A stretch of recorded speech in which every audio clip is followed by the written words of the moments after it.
Hello, welcome back to another episode of the Virtual Ninja Show. My name is Heike and I will be your host. We are still doing our little mini series on incident response, and this is part 1 of ransomware scenarios. And I couldn't have asked anyone better to join me as Corina. So, Corina, please introduce yourself. Hey, Heike, thanks. Corina Feuerstein. I'm a product management lead on the Microsoft 365 Defender team. I've been on the team for a while and been working on a lot of exciting things around the product. And I'm happy to be here today. And I always say I'm super excited about my episodes because I am, but I'm super, super, super excited about this one because I think this is a super scary scenario for many people. And I think the more people we can educate about what are the signs of a ransomware, how to investigate an attack, and then also recover from it, I think this will be my favorite and for many, many people as well. I agree. And it's one of those that is, very serious when it happens, but it's not likely to happen often. So it's something that you want to prepare for. Exactly. So before we actually go and start investigating an incident, let's talk about ransomware in general. Like, what are the different techniques and tactics used, and what are the things that people should know before we dive deeper? Yeah, no, that's a good place to start. So I just want to point out that when we talk here about these ransomware attacks, and we're talking about an organization being attacked, we're really talking about something that's called a human-operated ransomware attack. So it's not usually your drive-by single device. Somebody clicked on a bad link and got their device got encrypted, but these are usually targeted attacks. They will be, from actors that know what they're doing, and they have people with hands on keyboard, and they will be after like a really wide impact in the organization in order to maximize the potential for financial gain. So when we're talking about these attacks, it's important to note that they are really full-blown advanced persistent threats, right, in their first phases. So when you look at the attack and you're looking at like here a diagram of what this looks like, it's really, if you look at the first part here, it looks completely like a typical advanced persistent threat with all the different stages, starting from initial access. Usually the attacker will be stealthily infiltrating the organization, just like in other types of advanced threats. They'll make their way through to establish a foothold, usually with some stolen credentials, and persisting, making sure that, if something happens and they lose control, they can get back in. Can come back. Yeah. So they'll be laterally moving through the environment, usually trying to look for some location that is a good distribution point in this case, right? So in the ransomware scenario, they're not looking necessarily for the crown jewels as in maybe other types of threats, but more like a really convenient location where we won't find them, and they'll be able to use that location for like fast distribution of the ransomware payload and successful encryption. So this is all that happens in this first phase. And this is something that used to take hours. And nowadays, it actually takes minutes even for an attacker from initial access to the point where they are like basically persisted and ready to go. So before we go to the second part, like how comes even now it's not the drive-by ransomware, but we're talking about human-operated ransomware. How can this get reduced from hours to minutes? Like what happened that it's so quick now? Yeah, so mainly it's because a lot of these, usually there's a trend of advanced techniques that are used initially by only the very, the organizations that have a lot of money to invest in creating the tools to do this. Like usually you'll see them in like nation states type attacks. But once these techniques are out there, lots of times they become these kits that others can use very easily. They can buy them off the black market, I guess, and it becomes relatively easy for even many crime groups that are not necessarily, they don't have a lot of big money behind them, but they can still generate an attack like this relatively quickly. Now you have to realize that, I mean, the speed is really because of automation. So attackers have automation just like we do, and we defenders. And so once it is human operated, but there are parts that are automated. So once the initial parts oftentimes are automated, and then once they get to a point where they need to do more custom things, like maybe in the lateral movement stages where somebody needs to analyze what's going on there in the environment and understand where to go, and it becomes human operated. Yeah, Okay. good Thank you. question. And the second part is even faster, because that one is usually automated. So once they have established the distribution location and brought all the necessarily tooling there, usually there's like a D-Day where there's like in one go the ransomware payload, the actual encrypting payload, is distributed across all the devices that are accessible from this distribution point. Sometimes the attacker will have multiple distribution points depending on the structure of the network, and from there you will see now specific types of activities that are ransomware specific, things like erasing backups, ransomware payload deployment for encryption, or sometimes it will be different type of ransomware, like a flavor where the attacker might exfiltrate documents and then extort the victim to not publish them, for example, right, rather than decrypt. But here we will see activities that are very, very clearly identified as ransomware. But at that point, again, at this point, things happen in seconds. So really what we want to do, to be able to do as defenders, is to identify these attacks as early as possible, so that we can have time to respond before the really big impact happens. And I think we already did something there, right?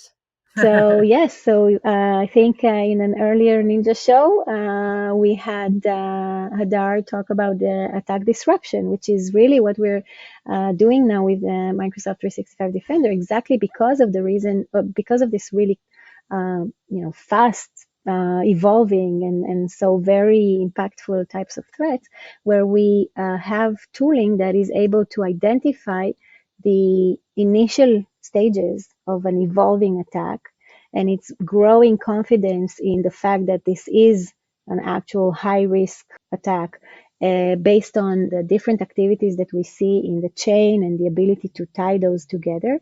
And notice here also another interesting thing is that human operated ransomware is not just about endpoints, right? So, people tend to think that you can see an entire ransomware attack from the point of view of endpoint, but really you do need here multiple different workloads. And this is what's special about Microsoft 365 Defender or an XDR solution in this space, because it gives you actually the connection between things that are happening with identities and things that are happening on the endpoints, and sometimes even things that are happening with cloud services that the organization is using, and tying that together in order to understand this is an actual end-to-end evolving attack. And the moment we can identify it as a ransomware attack, the moment there's some activity that is very specific, that's when this disruption starts taking place. So yes, we will see this actually, we'll pick up sort of an incident that was disrupted, and we'll see how it looks like.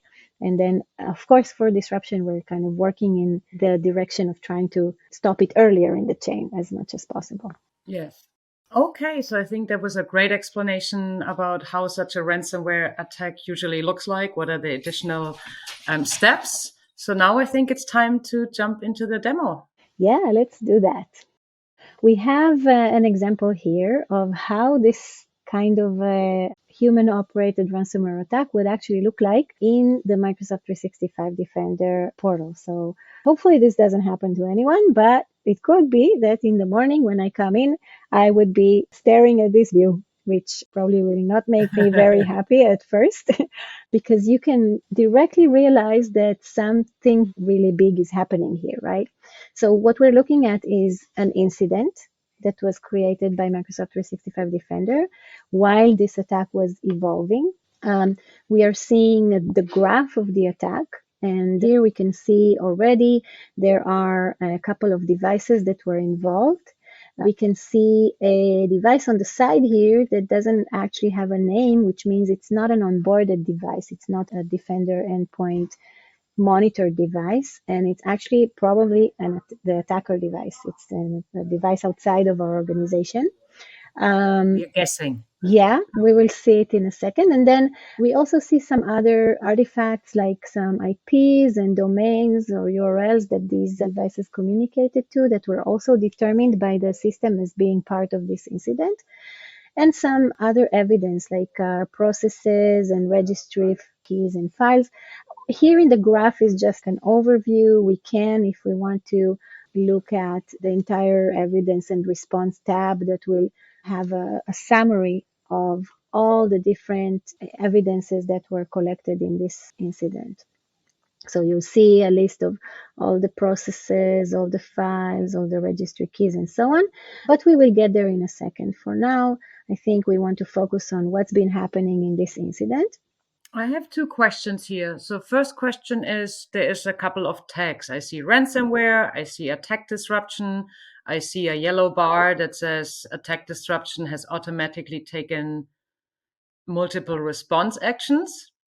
I also see that's new, at least for me, within the graph, there's like contained and isolated. So a couple of hints already what happened here. Yeah, you got it, Heike. So that's good that you're actually seeing that the right and important thing. So a few things. First of all, the system identified this incident to be a ransomware incident, and this is why we see the tag that says in red ransomware. Yeah. In addition to that, you can see here on the side also that it was able to link it to a few threat analytics articles that we have in our library about ransomware and about maybe the type of ransomware similar to the one that we're seeing here. So if that, we will look at those in a second, but it helps us kind of get context about what is this thing about, and why is it here. It could be, right, if it's like a threat analytics report, it could be for a specific sector, and they explain what they're usually after and how they operate. That's right. That's right. Actually, let's look at that threat analytics article. We can see right away. There are a few of them. Some of them are general types of attacks. So this one, for example, is generally about human operated ransomware, pervasive and ongoing threat. And this will explain from, its content from our analysts that explains exactly what's going on in this attack and how it happens and so on. And then there can be some that are specific to specific types of ransomware attacks. So those will have, for example, in the incident that we were looking at here, we also have a Parina Cotta brute forces, right? This is a name of a specific ransomware family, or right, that does things that are more specific. So we could also look at the report there. But yeah, that kind of gives us some background from our research teams about what this type of threat is about, why it's there, what it's trying to do, and also a lot of other detail. And then the other thing that you noticed very rightfully is the fact that there is an attack disruption tag here, which means that this attack was not just identified as a ransomware attack, but also the system did what we were just expecting it to do. It identified it as an evolving threat. It worked out what it is that it needs to do in order to stop the attacker from progressing and just give, contain the threat and give the SOC analyst basically the time to go and investigate and remediate. And it actually took automatic action to do that. And the actions that it took, we can see here in the graph. It contained the attacker device, which is this one here. If we look at the details for this device, we will see that it doesn't have a name or anything, but it does have IP address. This is its IP address. And we can see that it was contained with the tag. There is another thing that happened here also as part of the disruption, which is the account that the attacker got a hold of, right, is also disabled. So if we go to look at the user accounts that were part of this attack, we can see here that there is an account. We call him or her disabled, get it? and it was identified as an account of a user in this organization that the attacker basically took control of and was using for their activity, and the system automatically went and disabled it. So I know that you know already this incident, so you're very familiar with it. So if we go back to the attack story, how would someone who is not yet familiar with the incident get familiar? Like, what are the first things someone would do? Like, I saw that the device was contained, the attacker's device, but there might be a user involved and there might be a user disabled. So should I usually start by looking into the assets and snoop around and check out what are the assets and then get familiar? Or how do I start? Like, where do I start investigating and understanding what has been already taken care of? And then what do I need to do? Right. So I think a few things. First, the graph is there to show you kind of an overview of what happened, as well as the state of the assets here, right here on the graph. So the fact that we see here that this was contained, and there's a couple more devices that were isolated, and an account was disabled. This is sort of the current state. You can see it right there. You also have indication at the top here that says attack disruption happened. You can go to the action center to see the details. And that's another thing that we can use to see what actions were taken already on this incident, to understand what was already handled and what's still to be handled. So here we can also see this account disable activity and the contained device activity that we mentioned before with more detail, right? It's going to be here, the device details, the IPs and everything, and when it was done, and the fact that it was completed successfully, and so on. So this is for the disruption part and what actually happened there. And then to know what to do, we actually have a ransomware playbook. Oh, good. Okay. So we have a few playbooks, yes, that we just recently introduced. They are not there for every type of incident. We have them for a few of the kind of more top major, complex, or common incidents. Here, of course, the ransomware one is just for its impact and complexity. And with one click of a button, we basically can bring up this playbook. So let's see what the playbook tells us to do. So this is the ransomware playbook, and it actually walks you through step by step the steps that are recommended. This is written by Microsoft security experts. Steps that are recommended for dealing with this type of incident. So if we go to, you can see there is like containment, investigation, eradication and recovery, and eventually prevention. And we're going to walk through these steps piece by piece. So for containment, obviously, containment is an important part, but as we know, we actually already had the system take care of it for us. So that's good. We can actually also take manual containment actions, and this was done here for these other two devices where you see it says isolated, right? Those were actually isolated manually. Can you explain to me why have they been isolated manually, Corina? I remember when ransomware was became a thing. It was like, oh, if you hit that button and you get that weird face on your screen, and it's ransomware, disconnect your network, your device from the network. So why was that not done here? Well, it's a little bit because of the what I explained at the very beginning, which is that we are not looking here at an individual device that was encrypted, but rather the system understands this entire incident as a whole. So if you are just seeing one device and you're seeing ransomware activity on it, of course, the first thing you're going to do is try to pull the plug, take it off the network, do anything. But here we understand more of the context. We understand that these devices that were participating here actually were part of a bigger attack, and we understand where are the choke points of this attacker. These devices, they are not important for the attacker. They are just there as victims, right? Basically, one of them was encrypted and one of them was used to move, and that's it. But we are able to understand from this incident what are the most important things that the attacker holds in their hand in order to continue to execute this attack, which is their attacker machine, all right, and the account that was compromised and that they are using for accessing all these other devices. And so attack disruption, its purpose is to really touch on those very few choke points, as few as possible, because you don't want to disrupt the actually productivity of the environment, right? You don't want to now make all the users not be able to work. So they're very pinpointing those specific places where this is a really important attacker thing that they have in their hand, and without that, they cannot continue to operate. And that's what the disruption touches.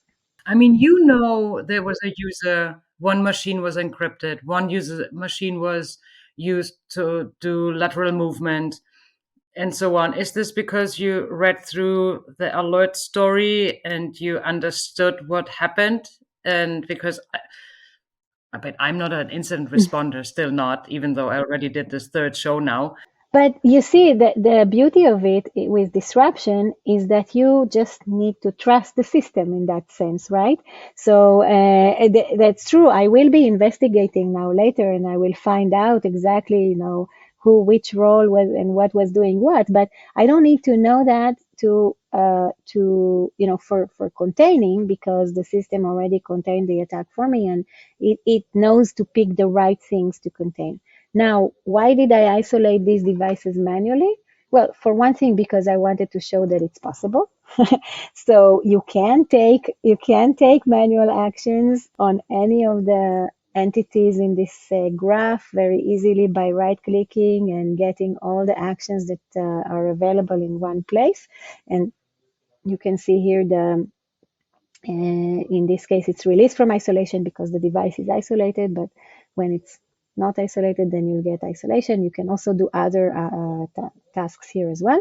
And I'm just like a very conservative security person, and I want to cover all my bases and make sure that everything is out. So, it's also a matter of preference, really. There are different levels of risk takers or non-risk takers, and Yes. everyone will do their own version. So now that we have the thing contained, let's see if we can go and investigate.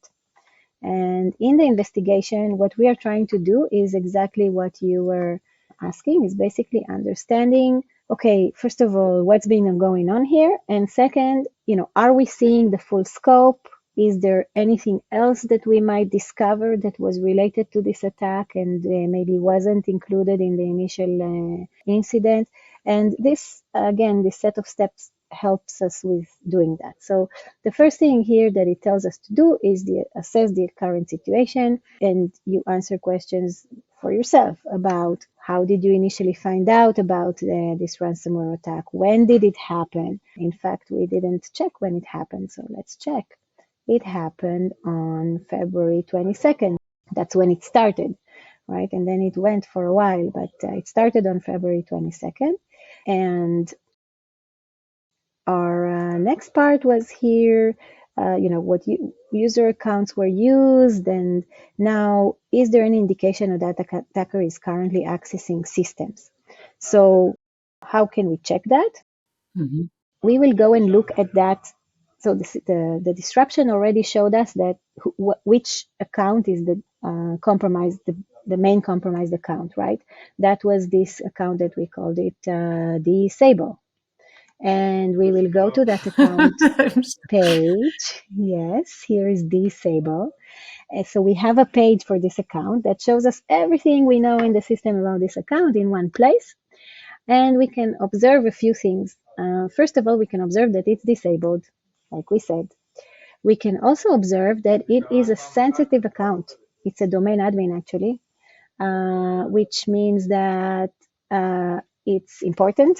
So good thing that we disabled it for now, so the attacker doesn't do any more harm. I also see a few things that I would not recommend, which is especially for such a domain admin, password never expires. I love it when admins can set their own password rules. Yeah, Not recommended. yeah, that's right. That's right. That goes to some some posture and good posture things. So we will see that in a second. Sort of at the end of this story. But yeah, you're right to notice that. But really, when I'm looking at this user, and now I know that first of all that it's disabled, but also that it was in the hands of the attacker. What I also want to find out in that scoping exercise is did this account touch anything else that isn't in our incident? And for this, we have this observed in organization tab for this user. And this will list all the devices in this case that this account logged into and was operating on. So we see a list of the devices and we see when was the last time that this account operated on that device. And what we see here is we see some accessing of this from this account to these devices earlier than our attack. Remember, our attack was on February 22nd. So February 15, it's probably fine because this user was just the real user. Then on February 22nd and 3rd, we see them operating on those two devices that we saw in our incident. Those are CL101 and CL002. Those are the ones that we see in our incident. So we understand this is actually the activity in the attack. And we see another activity from this user, which is on February 24th. So this is something to investigate, right? Because we don't expect this account should be disabled. We don't want anything else to have happened, but if somehow the account was still able to access another device before it was disabled, then we better investigate what's going on this device. And to do that, we can just click directly from here and go to that device's timeline and see what happened there. So we are here in the investigation stage and in the part where we are assessing whether there was any additional activity. That's the scoping. Yeah, it is scoping basically.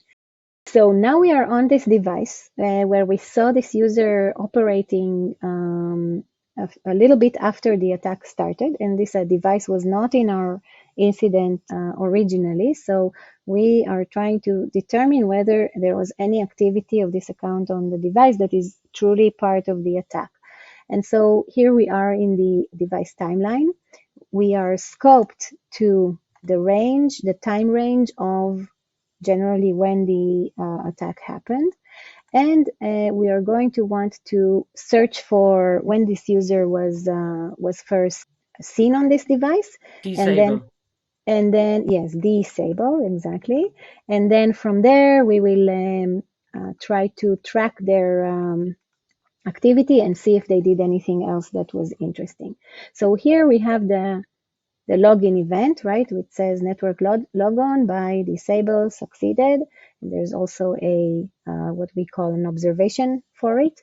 They signed into the Windows domain successfully. So let's first of all flag this event. This is a really cool feature in the timeline. You can flag events that are of interest in your investigation, and they will stick. And then the next time you or your colleague come back to this device, you will be able to see those flagged events and kind of follow their investigation.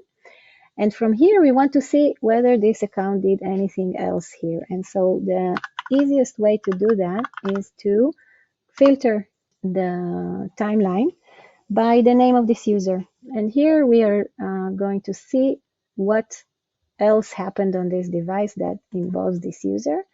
And we see again the network logon, the successful network logon. Let's see if there's anything else. Okay, so we have one more event, one more activity here that seems to be related to this user, but let's see what happened here. I recognize this process. Maybe not everybody does, but this is actually the MDI process, Defender for Identity, and it ran an LDAP query, which is a normal thing for the MDI process to do. But is it normal that it runs under this user? No, but it's interesting because I got this in the search, but when I look to see what user it was running under, it's the local service.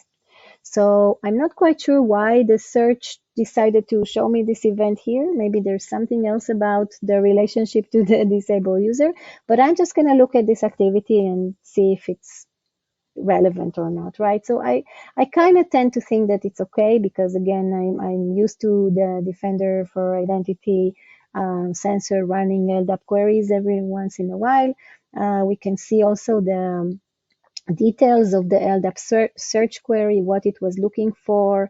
You see, it was trying to determine something about this disabled user. So this is really Defender for Identity trying to find out information about the account that just logged in. And then this is where it went to look for it. We also see a very detailed process tree that shows us, who ran this process. We can see that it's Microsoft signed. So, that gives us more confidence that all is good.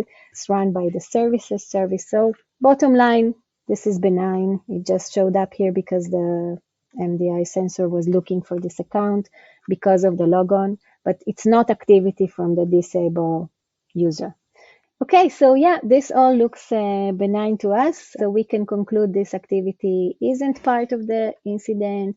We can be sure now that anything that disabled did was before they got disabled, and nothing else from that activity was related to the attack. So we can actually go back to our incident. And we concluded, just to remind everyone, we are in the investigation. We were assessing the current situation, and we concluded the step of suspected compromised accounts and checking if the attacker is still actively using them, and the answer is no. And okay, there's more parts to this, but we will do that next. Yes, so I think because this is a really bigger investigation and we really want to investigate properly and explain a lot. So this is a multiple part series or like episode. So I would say that we stop here because we are out of time for this episode. And I hope everybody tunes in for the next part when we keep investigating and actually looking for where is the ransomware on this device. And then, of course, also how to recover from it and restore possible encrypted data. So for now, thank you, Corina. Thanks everyone for watching and see you soon.